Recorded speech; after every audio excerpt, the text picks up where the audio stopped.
Halo guys, selamat datang di YouTube channel aku. Sebelumnya kenalin nama aku Ali. Nah, di video kali ini aku pengen bahas mengenai beberapa macam pertanyaan yang muncul mengenai SNBT.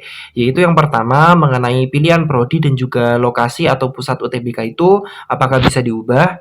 Yang kedua, berkas apa aja sih yang harus dibawa pada saat UTBK SNBT? Dan yang ketiga, ketika kita udah daftar tapi belum bayar ya di SNBT, terus untuk tanggal pendaftarannya itu udah habis, udah selesai gitu ya. Apakah kita udah otomatis menjadi peserta UTBK SNBT? Nah, jadi ada 3 pokok bahasan ya pada kali ini yang akan aku bahas. Nah, namun sebelum itu, sebelum aku bahas mengenai ketiga pertanyaan ini, alangkah lebih baiknya teman-teman subscribe dulu channel YouTube aku dan bunyiin notifikasinya supaya teman-teman dapat notifikasi apabila aku upload video terbaru lainnya. Nah, oke, udah subscribe. Nah, kayak gitu ya. Jadi kita langsung lanjut aja nih. Kalau teman-teman udah subscribe, kita lanjut aja ke pembahasannya. Nah, di sini sebenarnya udah ada pembahasannya di helpdesk-nya apa namanya SNPMB ya, UTBK SNBT juga ada, SNBP juga ada. Nah, di sini tinggal teman-teman baca aja sebenarnya, tapi dari beberapa teman-teman mungkin belum baca. Jadi di sini aku bakal ngasih tahu lewat video kali ini. Nah, yang pertama yaitu mengenai prodi ya, di sini di poin ke-11. Apakah saya bisa mengubah prodi pilihan jika sudah melakukan simpan permanen SNBT? Nah, jawabannya adalah mohon maaf sesuai dengan disclaimer pada laman pendaftaran SNBT bahwa apabila sudah melakukan simpan permanen, maka data pendaftaran SNBT tidak dapat diubah lagi.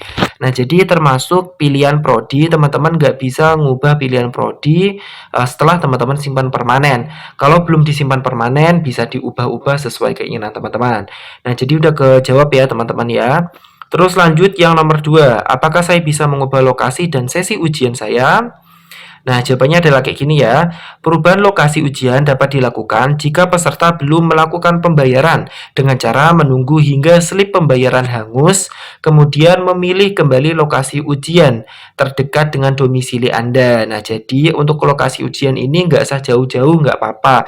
Nggak sesuai dengan pilihan PTN-nya juga nggak apa-apa. Nah, mengenai lebih lengkapnya cara menentukan pusat UTBK yang baik itu kayak gimana, aku udah buat videonya di atas itu, teman-teman bisa cek ya videonya di atas.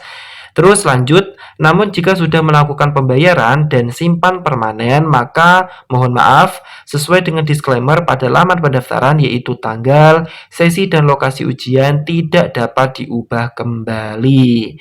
Nah, kayak gitu ya. Nah, terus mengenai sesi ujian, ini ada juga yang nanya di kolom komentar. Nah, mengenai sesi ujian ini yang bisa menentukan dan waktunya juga tanggal maupun jamnya kayak gitu ya. Nah, itu yang menentukan langsung dari sistemnya. Jadi teman-teman nggak bisa milih mau ditempatkan di tanggal berapa, jam berapa. Nah, jadi teman-teman tinggal ngikut aja dari sistemnya yang udah menentukan. Nah, kayak gitu ya, mengenai sesi ujian udah clear ya. Nah, terus kita lanjut mengenai ini dulu. Berkas yang harus dibawa ya, berkas dan persyaratan yang harus dibawa. Nah, jadi kayak gini ya guys. Peserta SNBT wajib membawa kartu peserta SNBT, masker, hand sanitizer, kartu identitas, bisa kartu siswa, atau KTP atau paspor gitu ya. Yang penting kartu identitas kayak gitu. Bisa milih salah satu. Nah, terus surat keterangan lulus asli bagi peserta angkatan 2023, terus sesuai ketentuan cek di website di sini. Nah, nanti ada ketentuannya ya untuk SKL aslinya kayak gimana. Terus ada fotokopi ijazah yang telah dilegalisir bagi angkatan 2021 dan 2022 dan mengenakan baju formal. Terus juga mengenakan sepatu. Nah, jadi ada juga yang nanya kemarin di Instagram tentang waktu UTBK nanti pakai baju apa kak gitu ya. Nah, jadi teman-teman itu boleh pakai baju bebas asal bajunya itu formal ya, terus pakai sepatu, nggak boleh pakai sandal. Nah, jadi udah clear ya, teman-teman itu harus bawa kartu peserta SNBT, masker, hand sanitizer, kartu identitas, bisa KTP, terus paspor atau kartu siswa, terus SKL ataupun ijazah, terus menggunakan baju formal dan bersepatu. Nah, udah clear ya mengenai berkas dan juga baju yang dikenakan. Terus kemudian yang terakhir yaitu mengenai hal ini. Apakah pendaftaran SNBT saya akan otomatis simpan permanen jika sudah lewat waktunya? Nah, kayak gini ya guys penjelasannya. Pendaftaran SNBT tidak akan disimpan permanen secara otomatis jika sudah lewat tenggang waktu yang telah ditentukan. Apabila saudara belum melakukan simpan permanen pendaftaran SNBT, maka tidak bisa mengikuti SNBT 2023. Silakan mengikuti ujian mandiri pada perguruan tinggi yang melakukan seleksi tanpa menggunakan nilai SNBT. Informasi terkait ujian mandiri dapat melihat di laman resmi PTN masing-masing. Nah, jadi buat teman-teman yang belum disimpan permanen, teman-teman nggak bisa menjadi peserta SNBT, apapun alasannya.